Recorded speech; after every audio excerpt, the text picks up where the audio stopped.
ആയ കിടക്കുന്നതിന് പകരം മുട്ടിലൊക്കെ എഴയാൻ ശ്രമിച്ചുകൊണ്ട് നേരെ എന്റെ കാല് വഴി കയറി പോവാൻ കട്ടിലിന്റെ അടിയിലോട്ടാണ് പോകുന്നത്. അപ്പൊ നിങ്ങൾക്ക് തോന്നുന്നു എന്തിനാ കട്ടിലിന്റെ അടിയിലോട്ടെന്ന്.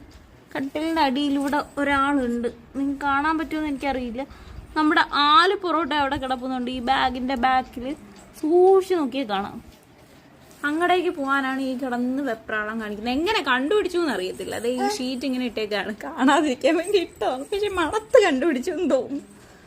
അവരുടെ കൂടെ ചേർന്ന് മണം പിടിക്കാനും അറിയാന്ന് തോന്നുന്നു. എടാ മിണ്ടാതിരിക്കടാ. ഇപ്പൊ ആള് മുട്ടിലെഴയാനുള്ളയും ഇരിക്കാനുള്ളയും ഒരുമിച്ചൊരു ശ്രമം നടത്തിക്കൊണ്ടിരിക്കുകയാണ്. കുറച്ച് കഴിഞ്ഞിട്ടേ പറ്റത്തുള്ളൂ. പ്രോസസ്സിംഗ് ആണ്. 2 പരിപാടിയുണ്ട്. അപ്പൊ നമ്മൾ എപ്പോഴും കൂടെ ഇരിക്കണം, തലയൊന്നും ഇടിക്കാതിരിക്കാനായിട്ട്. ചേച്ചി വിജനതയിൽ കിടന്നുറങ്ങുകയാണ്.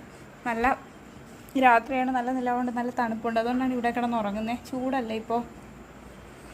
വേറൊരാളുടെ ക്ലാസ്സാണ്.